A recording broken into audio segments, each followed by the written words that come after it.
شب قدر کی فضیلت۔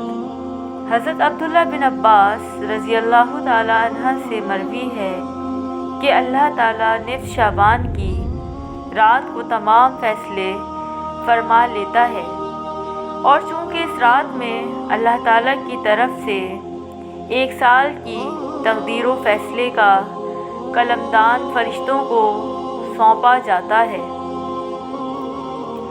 شب قدر کی فضیلت قرآن کی روشنی میں۔ ترجمہ: ہم نے اس قرآن کو شب قدر میں نازل کیا۔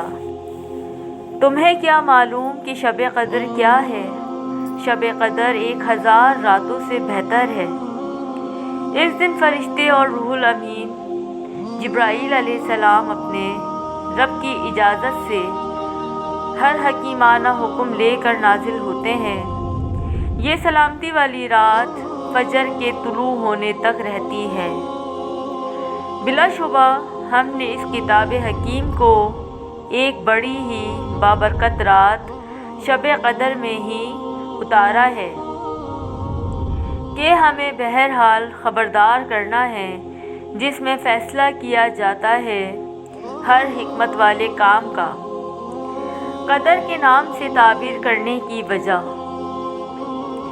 حضرت عبداللہ بن عباس رضی اللہ تعالیٰ عنہ سے مروی ہے کہ اللہ تعالیٰ نصف شعبان کی رات کو تمام فیصلے فرما لیتا ہے، اور چونکہ اس رات میں اللہ تعالیٰ کی طرف سے 1 سال کی تقدیر و فیصلے کا قلمدان فرشتوں کو سونپا جاتا ہے، اس وجہ سے یہ لیلۃ القدر کہلاتی ہے۔ امام ظاہری فرماتے ہیں کہ قدر کے معنی مرتبے کے ہیں۔ چونکہ یہ رات باقی راتوں کے مقابلے میں شرف و مرتبہ کے لحاظ سے بلند ہے، اس لیے اسے لیلۃ القدر کہا جاتا ہے۔ اس رات کو قدر کے نام سے تعبیر کرنے کی وجہ یہ بھی بیان کی جاتی ہے۔ اس رات میں اللہ تعالیٰ نے اپنی قابل قدر کتاب، قابل قدر امت کے لیے صاحب قدر رسول کی معرفت نازل فرمائی۔ یہی وجہ ہے کہ اس صورت میں لفظ قدر 3 دفعہ آیا ہے۔ قدر کے معنی تنگی کے بھی ہیں۔ اس معنی کے لحاظ سے اس رات آسمان سے فرش زمین پر اتنی کثرت کے ساتھ فرشتوں کا نزول ہوتا ہے کہ زمین تنگ ہو جاتی ہے۔ شب قدر عطا ہونے کی وجہ۔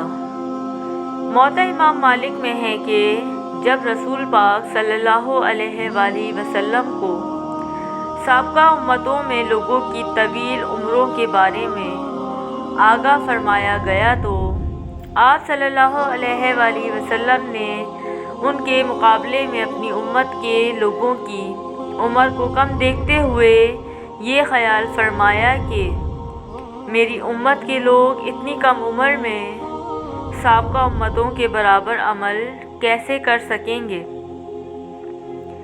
بس آپ صلی اللہ علیہ وآلہ وسلم نے بارگاہ اقدس میں اپنی امت کے لیے آرزو کرتے ہوئے جب یہ دعا فرمائی کہ اے میرے رب، میری امت کے لوگوں کی عمریں کم ہونے کی وجہ سے نیک اعمال بھی کم رہ جائیں گے، تو اس پر اللہ تعالیٰ نے شب قدر عنایت فرمائی۔ رسول اللہ صلی اللہ علیہ وآلہ وسلم کا ارشاد پاک ہے، یہ مقدس رات اللہ تعالیٰ نے فقط میری امت کو عطا فرمائی ہے، سابقہ امتوں میں سے یہ شرف کسی کو بھی نہیں ملا۔ شب قدر کی فضیلت احادیث کریمہ کی روشنی میں، یعنی جو شخص ایمان اور طلب ثواب کے ارادے سے رمضان کے روزے رکھتا ہے، اس کے تمام گناہ بخش دیے جاتے ہیں۔ سیدنا انس رضی اللہ تعالی عنہ سے مروی ہے کہ رمضان المبارک کی آمد پر ایک مرتبہ رسول پاک صلی اللہ علیہ وآلہ وسلم نے فرمایا، یہ جو ماہ تم پر آیا ہے اس میں ایک ایسی رات ہے جو 1000 ماہ سے افضل ہے۔ جو شخص اس رات سے محروم رہ گیا گویا وہ خیر سے محروم رہا، اور اس رات کی بھلائی سے وہی شخص محروم رہ سکتا ہے جو واقعتاً محروم خیر و برکت ہو۔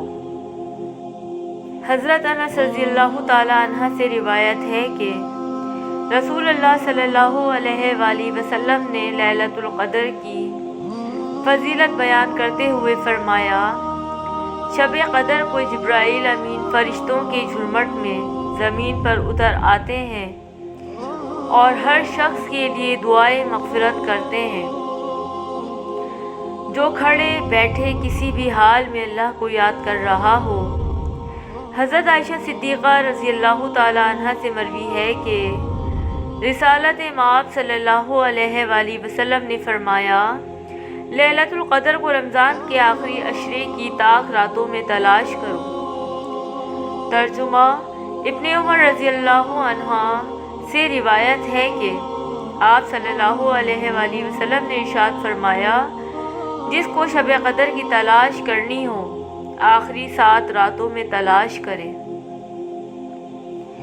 عائشہ رضی اللہ عنہا روایت کرتی ہیں کہ رسول اللہ صلی اللہ علیہ وآلہ وسلم رمضان کے آخری عشرے میں اعتکاف کرتے تھے اور کہتے تھے کہ شب قدر کو رمضان کی آخری 10 راتوں میں تلاش کرو۔